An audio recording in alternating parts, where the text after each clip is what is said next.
Decided to take on my biggest challenge ever. In the month of November, I'm going to try to do $20 million in sales and vlog every single day. This is day 16.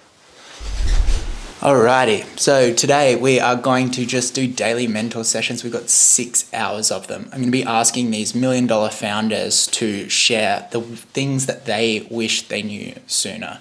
So these people are all $1 million founders. We're going to take them to 8 and 9 figures.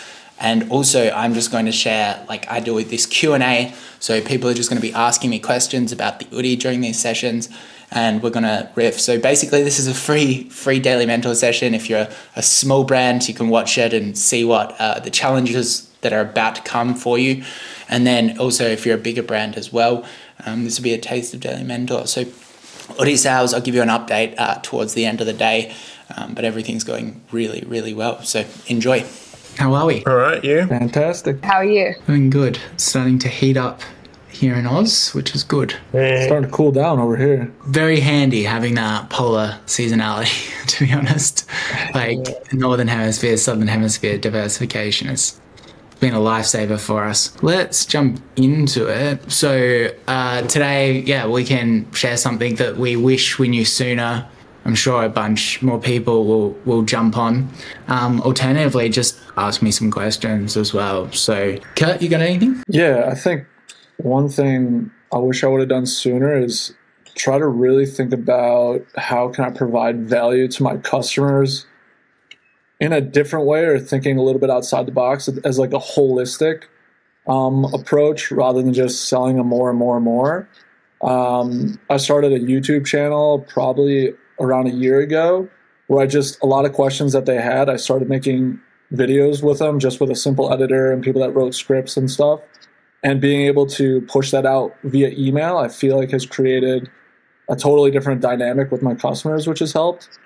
And then that's also kind of led, and this kind of leads into my question, to learning about different issues or problems that they have and coming up with different ideas and solutions. And so my question would be, when you have a new product idea, how do you decide if you should launch it, or do you have a framework for deciding to launch it, for example, under Oodie or starting a new brand? And I know it's never good, or you want to just focus on one thing, but if you feel like there's a lot of synergies, it's almost the same customer base. Do you feel like that's a good use of time, or you should still just focus on one thing? I'll touch on your first point. The reason why brands don't go above and beyond in the early stages of e-commerce for their customers is because it's very hard to measure. So if you are wanting to build a brand, you need, like, the best people to build the brand with are the ones that are actually purchasing your product, because the product will lead the brand and the emotional connection to it. But that, again, is really hard to measure. So we need to define success metrics for our team to align with that. And that can be like things like that you just talked about, like how many subscribers are we getting from this YouTube? Like, is this, it might not create a profitable return on investment now, but there's other indications. Yeah, there's other indications that it will in the future, or is in other areas. So what do we use for that? We use surveys. So how many friends and family, how many people are getting recommended by friends and family versus Facebook? Like Oodie at one point was like 65, 70% of that. So that is an indication that everyone is having a good time and it is a good brand. And then I think that is probably the main one. The other one is obviously Trustpilot reviews and these non-biased review sites. In terms of your other question, when do you launch a brand under a new brand or under your existing brand? And I think it comes down to the brand strategy of that first brand. Is there a product flywheel and extreme synergies between the team and the traffic source that you are providing to warrant the drop in focus and specificity, like the law of specificity? Like, if you want to be an amazing boxer, an amazing marathon runner, you can't be both, like, despite them both being cardiovascular. Because if you think about it from the e-commerce example, you've got email flows, you've got what is the collection page, what is the first collection page that you kind of push to, what are the main ads that your editors are focusing on. So I think about it more as the flywheel of that existing business. Is this amplifying and accelerating that flywheel for that first brand, or is it kind of creating a new flywheel for it? If it's creating a new flywheel with it, I would strongly be considering creating another brand. But there's pros and cons with everything. So the pros is obviously you can use your existing team for it, and it's not going to spread everyone too thin. The cons, but then the pro actually of launching the second brand is you can actually just hire a brand manager to focus on that and hire their own teams and hire their own cost centers and set that up as a segmented business. There's also a liability element where if you're using corporate structures, you can separate it. And if one business ever goes under or a lot of people make mistakes, then you've still got that second business. So it's also a lifestyle thing. Mm-hmm. Other things to consider, I know this is a really big topic, but are you going to sell this brand? If you have multiple products rather than one product, it's going to be, and multiple regions, trust me, buyers really look at that. The first thing they're going to say is this is a one product, this is a fad, and they're just going to discount it heavily, and you're going to get the lowest EBITDA multiple. Yeah. And Maddie's nodding her head. I think she kind of can understand that as well, and I can as well with the Oodie. That's why we launched all of these other products, because we kept getting that feedback from the market. So yeah, I'm not sure if you have any other specific questions about that. No, yeah, that answers a lot. It's just it's just trying to figure that out, I guess. And for example, if both kind of brands are centered around knee pain or something, and one's just a different approach to solve that problem, I feel like they are synergies, but I've kind of, like, obviously my brand's one compression, I'm focusing on compression therapy. So to kind of throw some other different tactic would almost feel disloyal to that brand. So I do feel like I would need to launch a different brand and just see how it goes, like testing early and then kind of see. If you feel comfortable, send me both the products. I'll keep it completely confidential.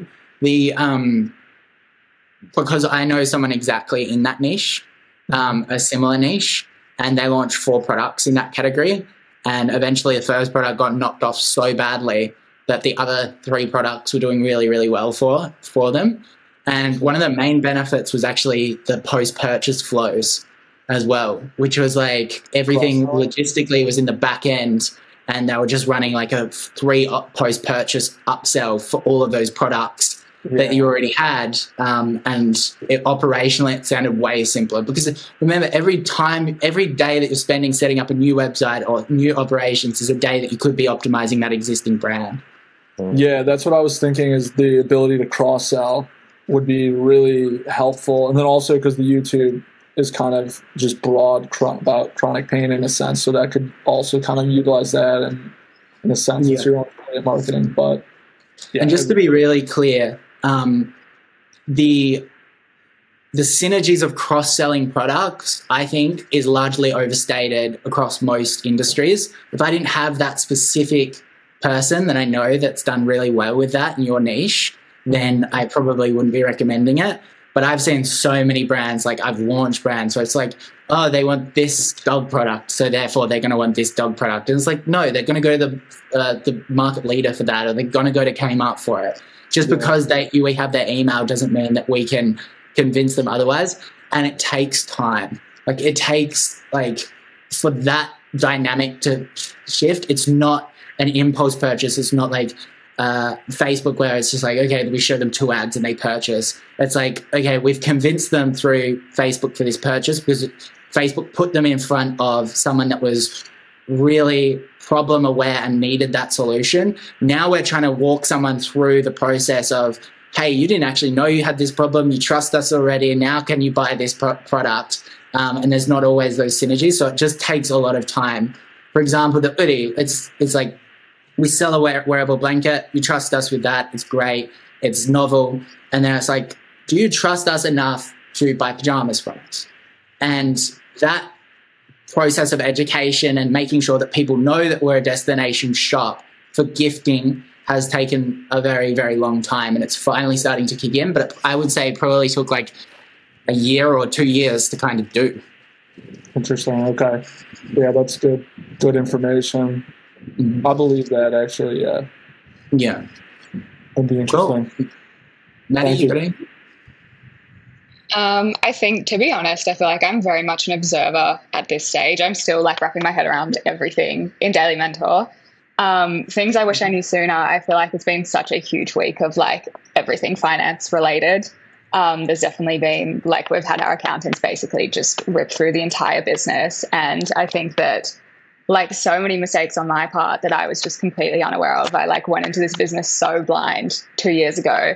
But I feel like we've caught it at the right time. So we're about to launch a new product on the 1st of December. And I think it's just good to have that support and really figure out like our metrics and how much we actually need to be selling, not only D2C, but also wholesale to make a profit on those products. If you are not a finance person and you're a creative, I can guarantee you that you are going to have some finance and operational issues very quickly in business. It happened to me. It happens to absolutely everybody. And that's simply because, like, people may be listening to this recording, they're going to be like, oh, that's not true. Not if you hire a good finance person early. But how the hell do you know what a good finance person is if you don't even know what finances are? And, there's a financial business partner, there's an accountant, there's a bookkeeper, there's a CFO. Like, who are these people? That's what's in your head. Your reflection has been really good recently. I know we had a chat last week. So it sounds like you've got a good partner there, but at the same time, just keep a real good eye on them as well, because I'm talking to someone at the moment that's about to possibly lose their business simply because the finance person didn't know what they're doing. They hide behind large words and poor explanations and stuff like that. So finding someone that has worked in e-commerce specifically for like 5+ years is a really good way to go, because that will ensure that they understand how to recognize cost of goods properly. They might understand the tax implications, the free trade agreement between China and Australia. There's a lot of more specifics that maybe your uncle that did a course one day might not know. Yeah, I was actually going to ask you, Davie, do you have any course recommendations if I wanted to do something just to improve like my own personal financial literacy? Because like I can hire people all I want to do the finances, but if I don't understand what they're doing, then I don't know that they're actually doing a good job. Yeah, I've actually done one before. So if you just want to message Katie in Slack, she'll have all of those details. I think it's the national. Okay, cool. Thank you. Yeah, as I said, I think that finance, because it's so boring for lots of people, that for actual structured learning is very handy there. Doing like a 2-day course if you're very, very new to it, I think can really work out. Structured learning for anything else like marketing and stuff like that, you'll know more than the lecturer, but finance is pretty ancient and pretty, you kind of need to be spoon-fed it as well. Yeah, I think it's one of those things, once you learn it, you don't forget it as well. Like it's just like addition and subtraction, really. If you got a good accountant, they take care of it, and you just got to understand understand your cost structures. 100%. You learn the basics very quickly, and then over time things get way more complicated. But then I think there is a ceiling, because things don't change too much. So you do eventually get to a point where you're very literate in everything. But at the same time, I'm definitely not a CFO. Like I still need to be spoon-fed a lot of the complex stuff that's going on. But even personal finance, right? It's like it's budgeting. It's like you gotta not spend as much money as you come in. Like it's not just business that you learn that life skill for. It's also your personal finances as well. Yeah, I think the main risk is tax, as well as cash flow management, as well as if you're ever taking on debt, the covenants of that debt. They're the main kind of pitfalls that I see most people stuffing up. Awesome, guys. Well, it's all good to see you. I will see you next week. Hey, mate. Hey, Davie. How you going, man? How are you? Not too bad. Not too bad. Hello. Hi. Hello. I was worried nobody was going to join. I was like, oh. How are you guys doing? Going good. I was like, I've taught them everything already. Awesome. Let's get into this. So, Fabio's joining. Hey, what's up, guys? Hello. Yo. Hi. So today we're going to chat about things that you wish you knew sooner, or you can just ask me a question, or you can kind of do both. So, Who wants to go first? I guess one of the things I wish I knew sooner was that in the past, we used to get very excited about things. Like if we hear, oh shit, this guy's doing very well on TikTok, we will immediately jump the wagon and try TikTok.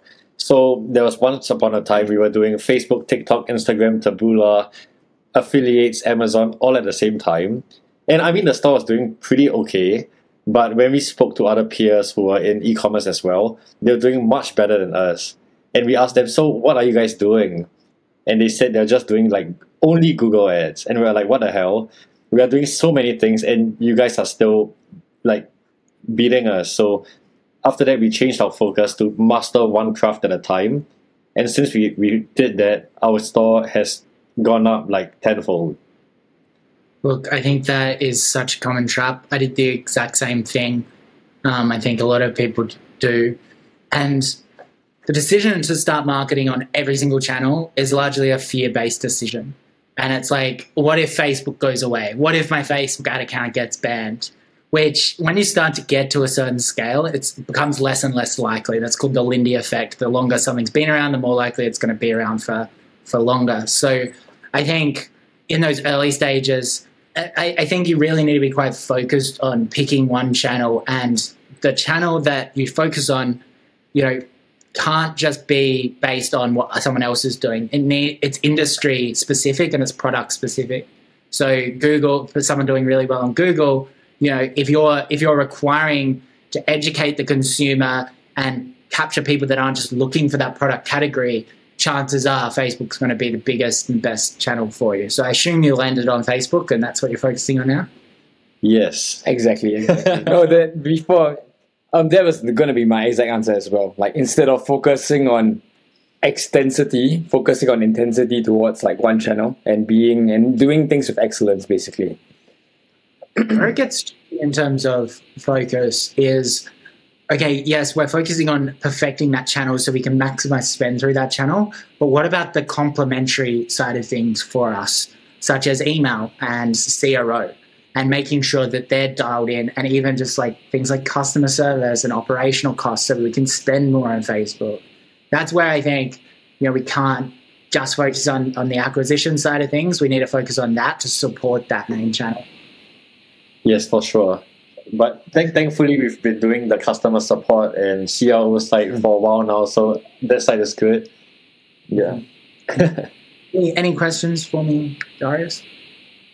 Okay, we actually have a list of questions, but it's not really about...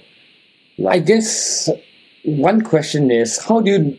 because you're a person who owns like multiple businesses, so how do you normally navigate like owning multiple businesses and giving enough time to each one of them, and basically...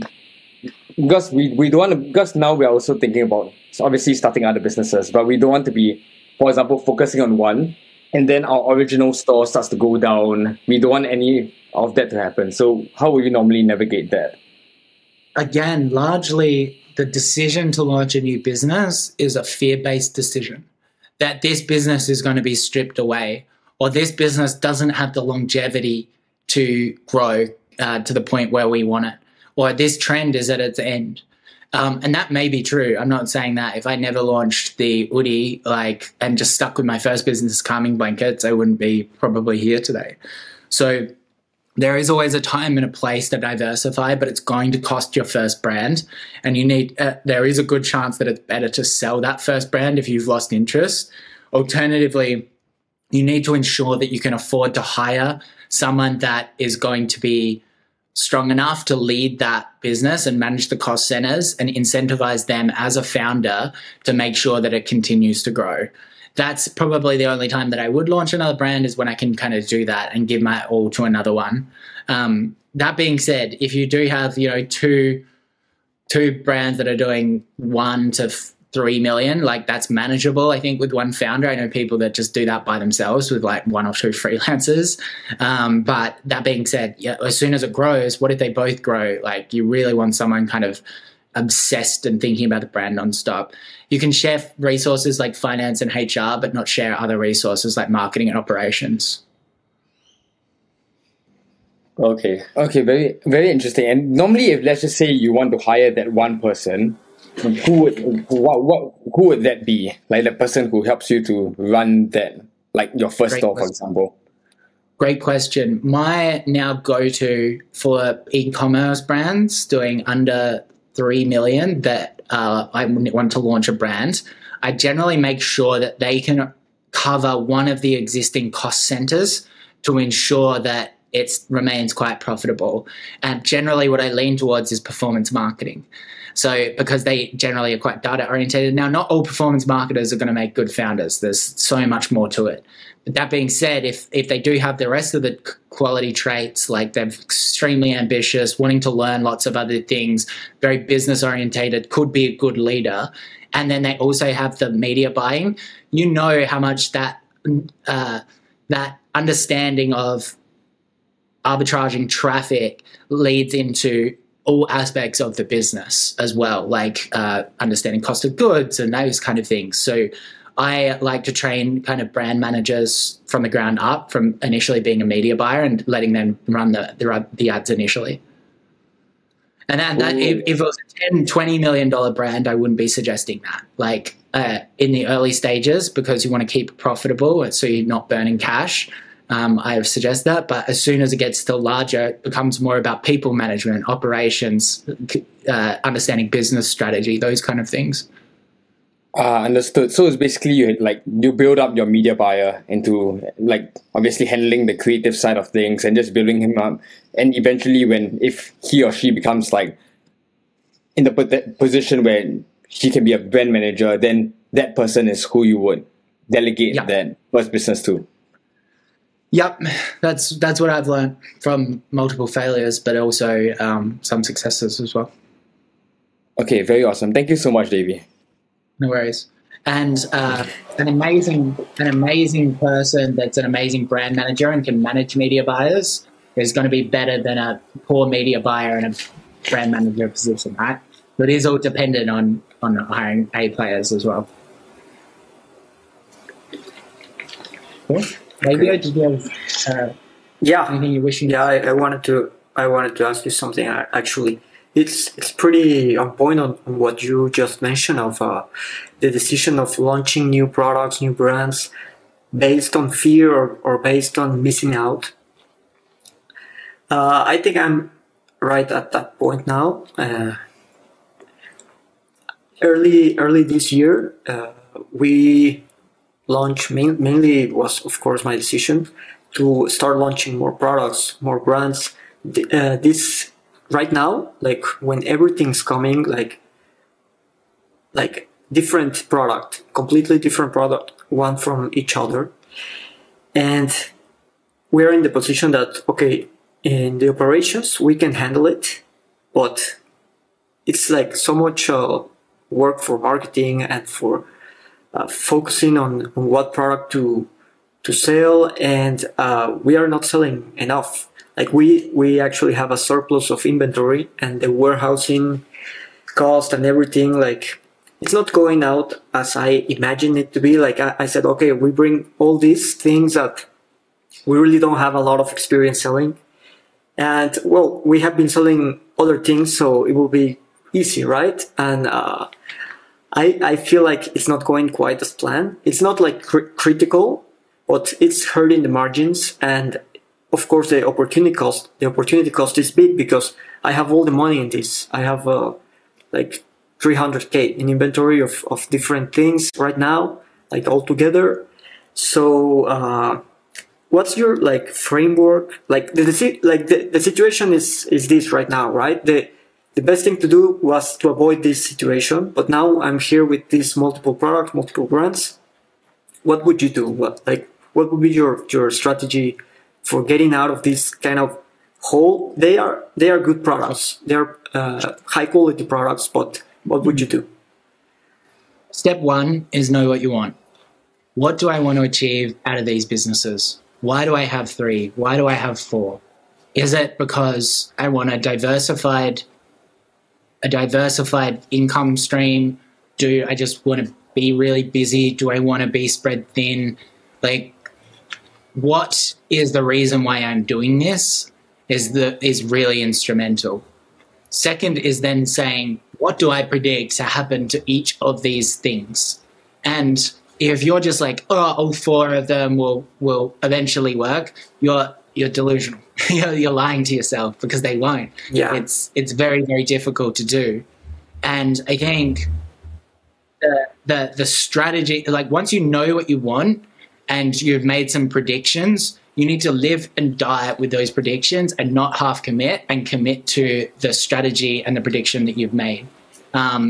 Sure, there's the data gathering stage, like validating the product, testing the product, like you be like, oh, why am I not getting 5 to 10 rollouts in the first launch of this product? I thought it was going to be a banger. Like maybe the market needs education. These are all self-justifications that we kind of use, which may be true, but at the same time it takes a lot of kind of hard reflection, because we have a bias towards why we launched the brand, and we also have an aversion to loss as well. We don't want to book the loss because we've already spent the money. But some of the best things I did was just all I did was put bonuses for the people involved to clear as much inventory and return as much cash as possible and close the brand. And that allowed me to just completely stop focusing on it, because I was able to go focus on Oodie and my other successful products. And they had incentive to fix the problem that I created, and it all kind of resolved itself. So in short, wrapping up certain brands is probably the way to go. Or as I said before, I'm not sure if it was in this call, but incentivizing, it was in this call. The incentivizing a brand manager, giving them equity in it, so you just don't even focus in it, and letting that run completely secondary, and being quite disciplined in like, I'll dedicate an hour to this every single month. Like that's it. Yeah, exactly. Like the situation is, I'm so spread with all these different brands that it feels like we have a lot of work, but we are not achieving anything. Like the sales are not growing, and we are like all the time occupied, but it's just like not working. I think it's just that the problem of focus. And yeah, I guess I have thought about it. Like the product just arrived, but maybe we should just like sell it very fast, try to recuperate the money, and focus it on just one brand or the best performing brand. There's nothing, as I said, 2 brands is okay. Like as someone as capable as you, and like 2 brands are fine. I don't think you need to scrap all 3 brands. You can just scrap 2, and hedge there and create a bit of diversification there. But I think that's, without knowing too much more, I'm worried that you're just going to inflate inventory. Because if these all work, let's run that scenario. Let's say if these all work as well as you would have hoped, you're going to have to commit so much in inventory that it's going to you're going to constantly be strapped for cash. Yes, you can put facilities in place to optimize the amount of inventory, but then you just think about the leverage and the risk that you're putting on all 4 of the businesses.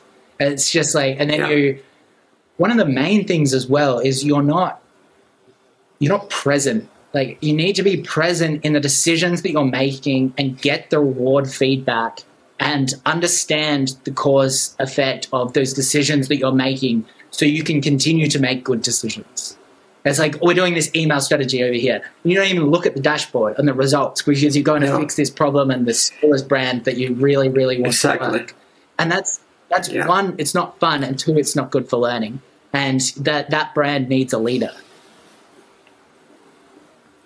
Sure. Thanks. Yeah.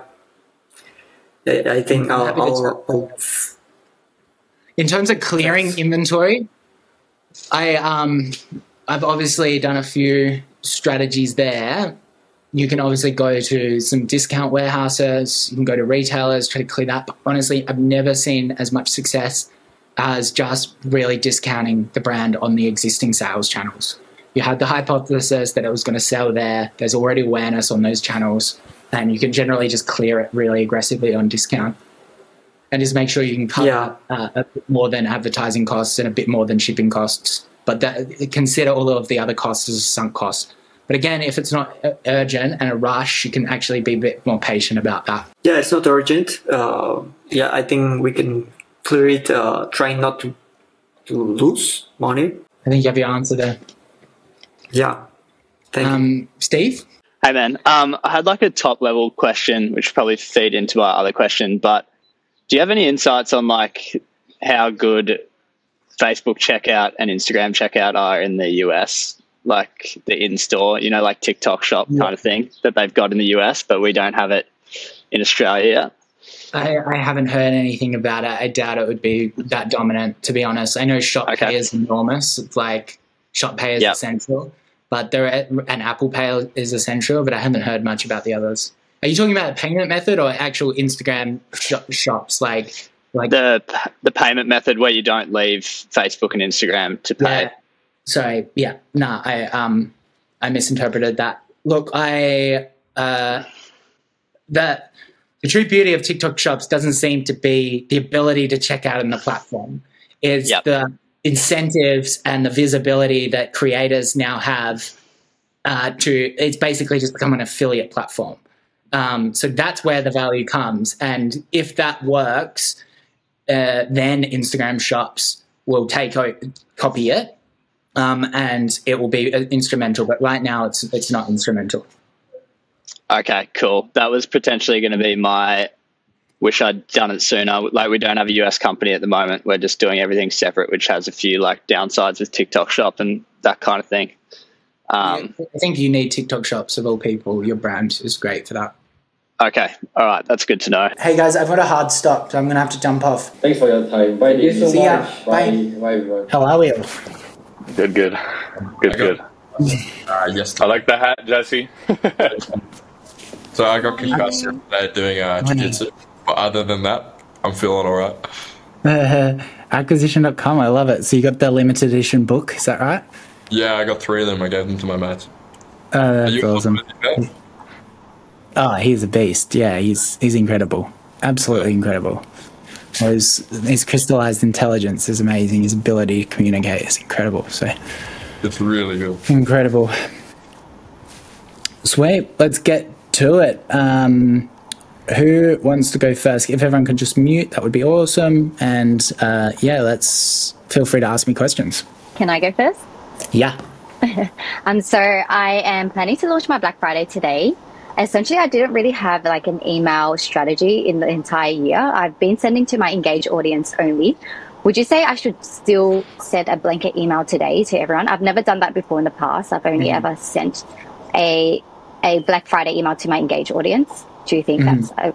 I would be. Understand. I think it's a time and a place to try to win back people and expand that audience. The deliverability will be a bit less, but yeah, I would be pushing the boundaries of that. And I would be sending multiple emails, not just one. A launch, a time is running out, a extended, Okay, awesome. I'll drop is there a chat? Because Jason did send me a little like game plan. I'll send it for everybody, and I'll send it into the other group chat as well, so everyone can have. Yeah, that'd be great. Yeah, I trust Jason completely in terms of that. Amazing, thank you. I guess I have a question about Black Friday. It's I see it's a really big opportunity, especially holidays and end of the year things. And I'm sort of thinking how I can apply that to my own business. As you know, my main product offering is free or almost free. So it's already heavily discounted. So I'm wondering what I can do. Look, I think positioning it as a Black Friday sale, regardless of what industry you're in, it is just telling consumers that this is the best discount that you'll ever get. That is what people understand. So, I think, they've got to pay something eventually. So I would phrase it that they're getting the best possible deal, and it should work. It should increase conversion rate. Okay, just having Black Friday alone. Cool. Yeah.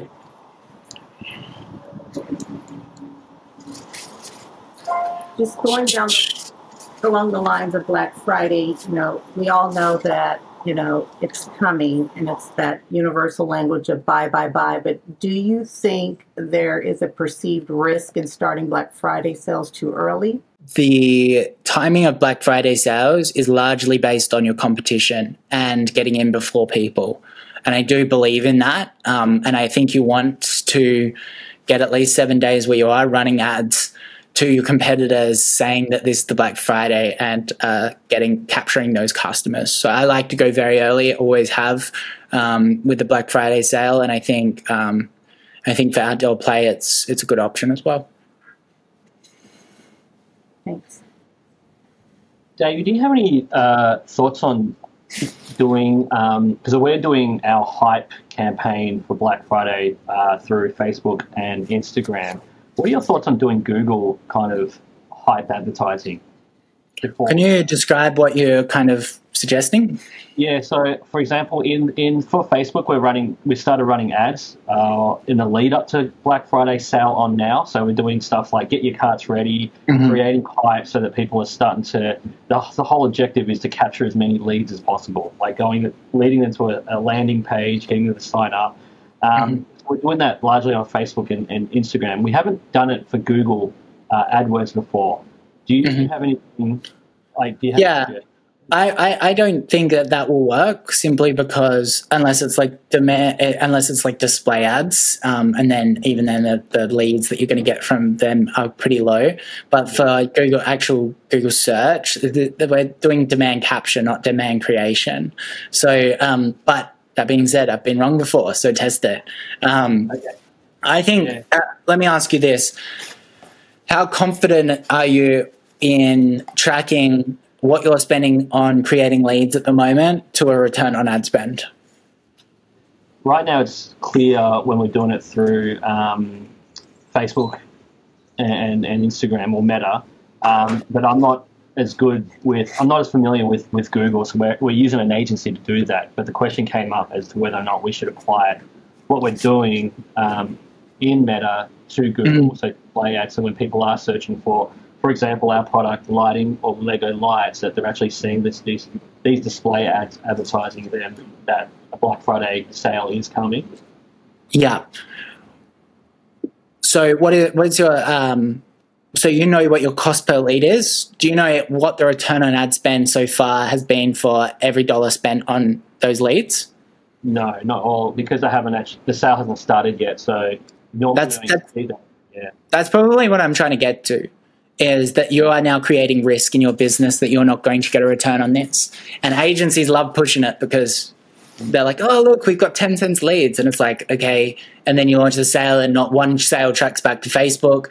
And then you're like, oh, did this actually help? And this is where that instant giveaway that I coached in the mentorship comes in, because I will track return on ad spend in Facebook. And if you're doing a lead generation campaign, I would still be using a purchase objective to drive those leads and that traffic so that you're not getting garbage traffic. But then the question comes like, what is Facebook optimizing to? And we want to always optimize to conversion. So we always want to optimize to a dollar coming into our pocket. And that will optimize on the ad and ad set level. So I don't really like these giveaway structures. I think that they're extremely risky. I think your product is probably one that I would say is more likely to work than anyone else's. But at the same time, like it's just risk in my eyes doing these kind of things. No, we really like that instant giveaway one, and we're probably going to do it as a mid-year kind of a mid-sale kind of strategy if things kind of start going well. It doesn't even need to be a mid. Like I honestly, if I were you, and I don't know what your time frame is, I would get that launched by next week, and I would run that for Black Friday, all through Black Friday, and just kind of, because it's converting people straight away, like I would be transitioning to it really quickly. But I don't want to throw out your marketing calendar. So, but I know every single person that's launched it has gotten good results already, and it might be something you can do for Boxing Day as well. Yeah, no, it's good. What's the thought process around like that $1 sale the Oodie's running right now? Like, how are you guys? Because I was looking at like, how do you track that, considering that they're gonna have to wait like 6 days just to? We're getting ROAS in the ad account.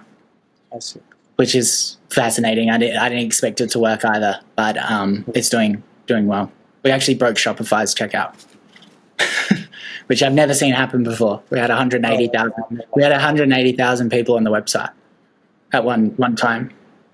It was pretty crazy. I've got some great, because I did a TikToky thing, which was I was asking for 20 parents to review our new changing pouches, sent them out, and they all posted their reviews to TikTok, and they're super great because they're just real parents.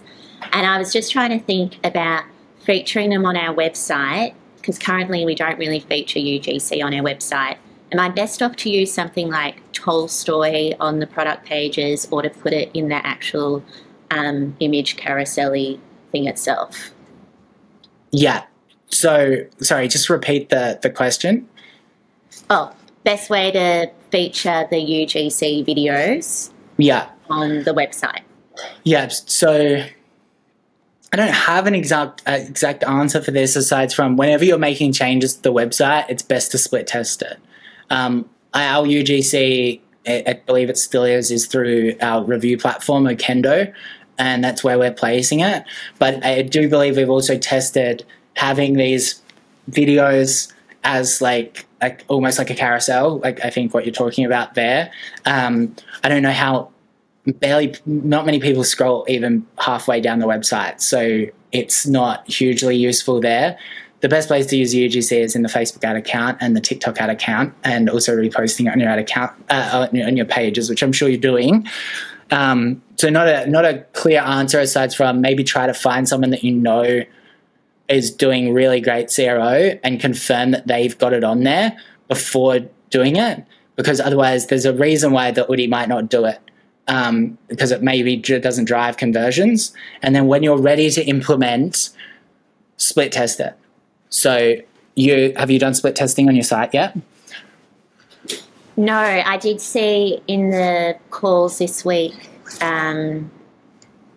Marty, thank you. Yeah, Marty. So I haven't watched yesterday's call, but yeah, I've never done split testing, so I need to learn how to do that, which I assume are in those videos. I haven't got through them all yet. I'm sure everyone has had this experience where you make a change in your business and the next day you go onto your site and you're like, wow, conversion rate's 50% down, or like, did I break something? Like, what's going on? And a lot of people, their main mistake is they'll actually just roll out a whole new website and shit will just go south very, very quickly. These are the things that CRO is going to prevent you from doing, and setting up systems and processes for you to implement this stuff will prevent that happening.